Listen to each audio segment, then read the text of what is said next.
আসসালামু আলাইকুম। সবার আগে বাছাই করা 10টি আন্তর্জাতিক খবর জানিয়ে দেব। প্রথমেই থাকছে শিরোনাম।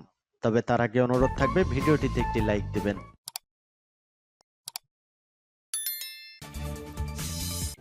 দখলদার ইসরায়েলি বাহিনী এবং ফিলিস্তিন পুরোদমে যুদ্ধ চলছে, যার জেরে পৃথিবী এখন তৃতীয় বিশ্বযুদ্ধের দ্বারপ্রান্তে। দর্শক, জানিয়ে দেব হাতে থাকা সর্বশেষ আপডেট আন্তর্জাতিক সংবাদ। প্রথমেই সংবাদ শিরোনাম। যুদ্ধবিরতিতে ব্যর্থ হলে ইরান ও হিজবুল্লাহর হামলা, উদ্বিগ্ন গ্যালান্ট। এরপর জানিয়ে দিব ফিলাডেলফি করিডোর নিয়ে ইসরায়েলের নতুন প্রস্তাব। এদিকে যুদ্ধবিরতি চুক্তিতে বাধা গাজায় সেনা মোতায়েন রাখার ইসরায়েলি দাবি। এরপর জানিয়ে দিব দালাই লামার সঙ্গে মার্কিন কর্মকর্তাদের বৈঠক, চরম উদ্বেগে চীন। আরও জানিয়ে দেব পাল্টা হামলা, রাশিয়ার আরও এক গ্রাম দখলের দাবি ইউক্রেনের।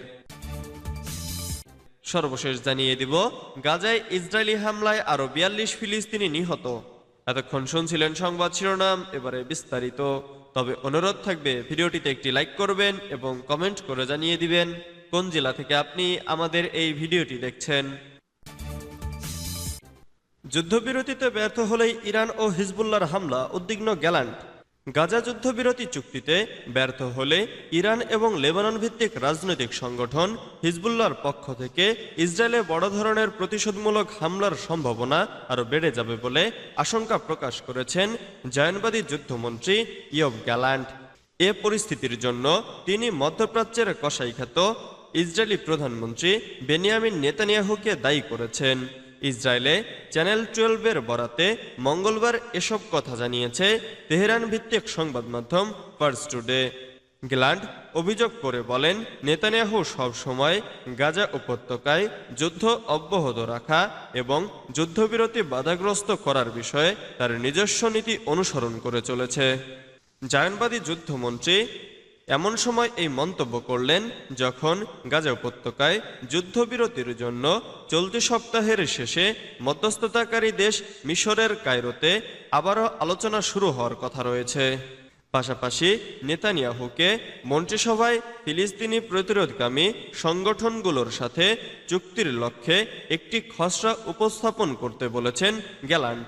তবে তার প্রস্তাবকে পাত্তা দেয়নি নেতানিয়াহু। ফিলাডেলফি করিডোর নিয়ে ইসরায়েলের নতুন প্রস্তাব। গাজা উপত্যকায় যুদ্ধবিরতি আলোচনায় গতি সঞ্চারের লক্ষ্যে ফিলাডেলফি করিডোর নিয়ন্ত্রণে নিয়ে কায়রোতে ইসরায়েলি প্রতিনিধি দল নতুন প্রস্তাব দিয়েছে। কাতারের আল আরাবি আল জাদিদ প্রতিক্রিয়া আজ শুক্রবার এ তথ্য প্রকাশ করেছে। এদিকে যুক্তরাষ্ট্র বলেছে, যুদ্ধবিরতি চুক্তি এখন হাতের নাগালে। প্রস্তাবে বলা হয়, করিডোরটির কয়েকটি স্থানে জাতিসংঘ বাহিনী অবস্থান করতে পারে। এছাড়া ইউরোপিয়ান প্রতিনিধি এবং ফিলিস্তিনি কর্তৃপক্ষের প্রতিনিধিরাও রাফা ক্রসিংয়ের ফিলিস্তিনি অংশে অবস্থান নেবে।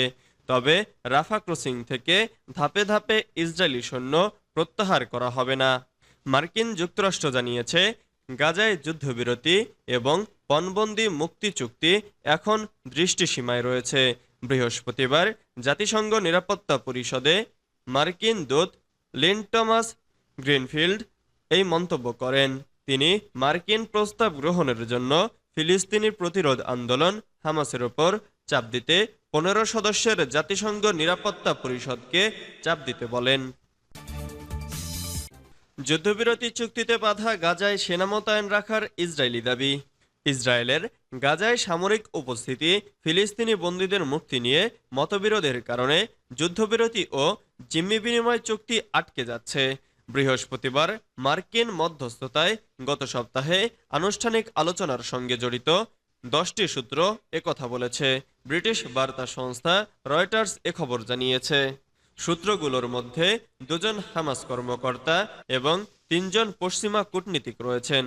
তারা জানিয়েছেন, হামাস যখন মে মাসে মার্কিন প্রেসিডেন্ট জো বাইডেনের প্রস্তাবিত যুদ্ধবিরতি পরিকল্পনার একটি সংস্করণ মেনে নেয়, তখন ইসরায়েল নতুন কিছু দাবি উত্থাপন করে, যা এই মতবিরোধের কারণ।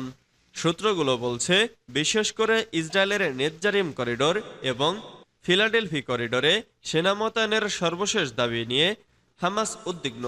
নেজ্জারিম করিডোর হলো একটি পূর্ব পশ্চিম দিকের করিডোর যা ইসরায়েল বর্তমানে নিয়ন্ত্রণে রেখেছে এবং এটি গাজার উত্তর ও দক্ষিণের মধ্যে ফিলিস্তিনিদের চলাচলকে বাধাগ্রস্ত করছে। দালাই লামার সঙ্গে মার্কিন কর্মকর্তাদের বৈঠক, চরম উদ্বেগে চীন। তিব্বতের নির্বাসিত ধর্মীয় নেতা দালাই লামার সঙ্গে বৈঠক করেছেন মার্কিন পররাষ্ট্র দপ্তর ও হোয়াইট হাউজের জ্যেষ্ঠ কর্মকর্তারা। বুধবার নিউ ইয়র্কে এ বৈঠক অনুষ্ঠিত হয়। বৈঠকে মার্কিন কর্মকর্তারা তিব্বতে মানবাধিকার নিশ্চিতের জন্য আমেরিকার অঙ্গীকার পুনর্ব্যক্ত করেছেন। মার্কিন পররাষ্ট্র দপ্তর এক বিবৃতিতে এ তথ্য জানিয়েছে। 89 বছর বয়সী দালাই লামার সঙ্গে মার্কিন কর্মকর্তাদের এই বৈঠক চীন আরও ক্ষুব্ধ করবে বলে মনে করা হচ্ছে। চীন তাকে বিপজ্জনক বিচ্ছিন্নতাবাদী নেতা বলে মনে করে এবং তার সঙ্গে যে কোনো দেশের কর্মকর্তাদের যোগাযোগের বিরোধিতা করে থাকে। তিব্বতের চীনা শাসনের বিরুদ্ধে অভ্যুত্থান ব্যর্থ হওয়ার পর 1959 সালে ভারতে পাড়ি জমান দালাই লামা গত জুনে হাঁটুর চিকিৎসার জন্য তিনি নিউ ইয়র্কে যান। 2017 সালের পর এটি তার প্রথম যুক্তরাষ্ট্র সফর। পাল্টা হামলা, রাশিয়ার আরও এক গ্রাম দখলের দাবি ইউক্রেনের। রাশিয়ার আরও এক গ্রাম দখলে নেওয়ার দাবি করেছেন ইউক্রেনের প্রেসিডেন্ট ভলোদিমির জেলেনস্কি। সম্প্রতি যে সীমান্ত দিয়ে রাশিয়ার মধ্যে প্রবেশ করেছে ইউক্রেনীয় সেনারা, সেখানে গিয়ে তিনি এমন মন্তব্য করেন। কিয়েভ জানিয়েছে দক্ষিণ রাশিয়ার একটি বিমান ঘাঁটিতে ড্রোন হামলা চালানো হয়েছে। পাল্টা আক্রমণের অংশ হিসেবেই ইউক্রেন রাশিয়ার অভ্যন্তরে হামলা জোরদার করেছে। চলতি মাসের 6 আগস্ট হঠাৎ রাশিয়ার কুরস্ক অঞ্চলে প্রবেশ করে হামলা শুরু করে ইউক্রেন। 2022 সালের পর এটাকে ইউক্রেনের জন্য গুরুত্বপূর্ণ অর্জন বলে মনে করা হচ্ছে। তবে ইউক্রেনীয় সেনাদের হঠাতে পাল্টা ব্যবস্থা নিতে শুরু করেছে পুতিন প্রশাসন। এর আগে রাশিয়ার আরও একটি গুরুত্বপূর্ণ সেতু ধ্বংসের দাবি করে ইউক্রেন। কিয়েভ বলেছে সেখানে তারা আক্রমণ অব্যাহত রেখেছে।